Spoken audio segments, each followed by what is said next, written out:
Donc, bienvenue sur Radio Gazoo. Dans cet épisode, on va résoudre l'exercice 10. Alors, l'exercice 10, qu'est-ce qu'il nous dit?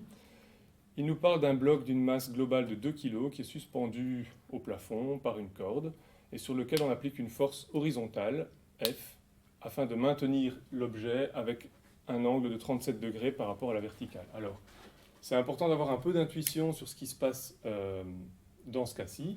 Donc imaginez, vous avez un plafond, hop, en dessous duquel vous suspendez un objet qui pèse 2 kg.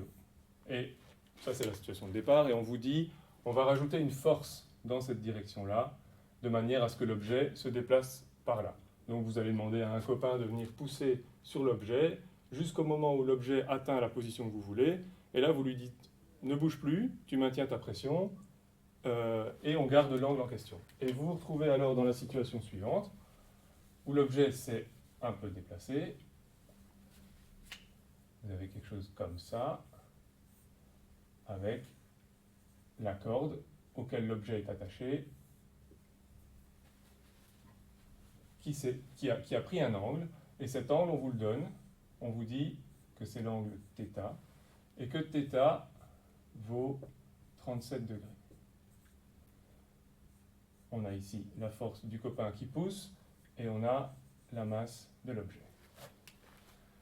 Ça, c'est la situation de départ. Alors, une des premières choses à faire, comme d'habitude, c'est d'abord le dessin. Ici, c'est fait, ça vous est donné dans l'énoncé. Ce qu'on va faire maintenant, c'est regarder quelles sont toutes les forces qui s'appliquent sur l'objet en question. Donc, on a, bien entendu, la force du copain, que je vais réindiquer ici en vert, la force. On a, jusque-là c'est simple, le poids de l'objet, qui a une masse, donc a un poids ici, vertical vers le bas. Et puis il ne faut surtout pas oublier la troisième force, qui est la tension dans la corde, qui va retenir l'objet vers le haut. Si vous n'avez pas cette force-là, l'objet tombe, tout simplement. Donc là, c'est absolument pas complet, il faut rajouter la troisième force, qui est bien sûr alignée avec la corde à laquelle est attaché l'objet, cette force que l'on va appeler T. Alors, pour les calculs qui vont venir juste après, on va bien sûr utiliser un repère. Dans notre cas, le repère, ça sera un repère x, y classique. Voilà.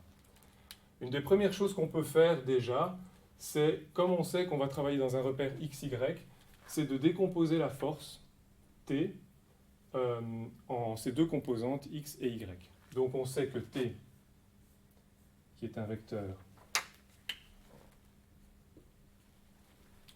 a deux composantes, Tx, Ty, et que ces deux composantes sont données avec des projections cosinus et sinus. Donc par exemple, pour la composante en y, on voit bien qu'on est sur le côté adjacent du triangle, et donc c'est le cosinus de θ qui va nous donner la composante en y de la tension. Et donc pour la composante en y, on aura T, la norme de la force, fois le cosinus de θ. Pour la composante en x, c'est le côté opposé à l'angle, donc ça va être le sinus de l'angle qui va nous donner la composante. On aura donc T fois sinus θ, mais attention, si votre tension est positive dans cette direction-là, avec l'angle θ qui est lui aussi positif à 37 degrés, vous voyez que la composante en x de votre tension va être dirigée dans cette direction-là, c'est-à-dire vers les x négatifs. Donc il faut rajouter un moins. Ça, c'est la décomposition en x et y de la force de tension. Maintenant, ce qu'on nous demande, c'est quel est le module de la force que vous avez demandé à votre copain d'appliquer sur l'objet pour avoir ce fameux angle de 37 degrés.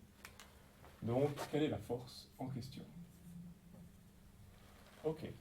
Alors, classiquement, quand on veut calculer des forces dans un exercice comme celui-ci, on fait appel à Newton.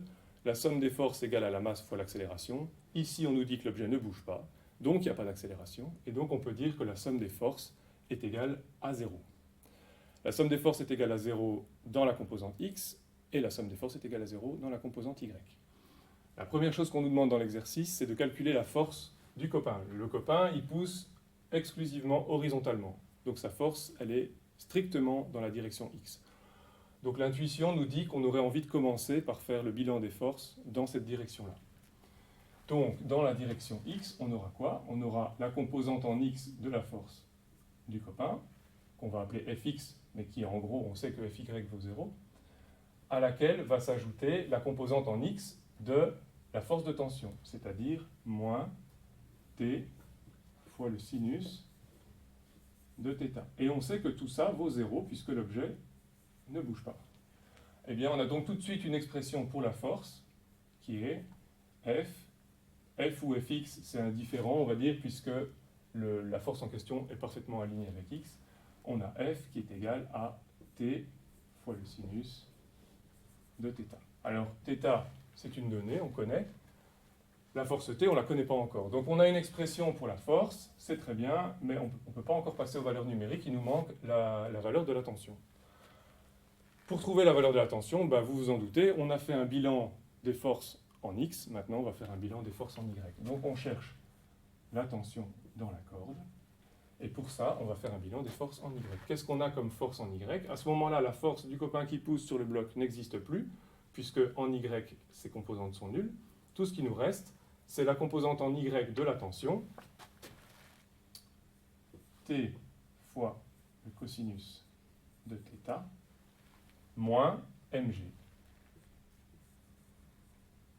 le poids de l'objet. Et là encore, c'est égal à 0.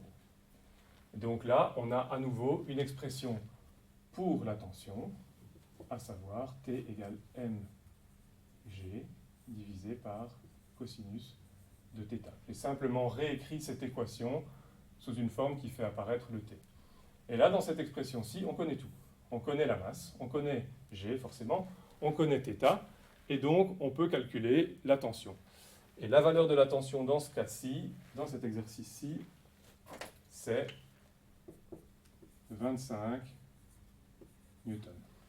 Une fois qu'on a le 25 newtons, qui est le résultat de la norme de la tension, on peut remplacer cette valeur-là dans l'expression qu'on a trouvée tout à l'heure de la force, et on obtient force égale T, que l'on connaît maintenant, fois le sinus de θ, que l'on connaît aussi parce que c'est une donnée du problème, et on obtient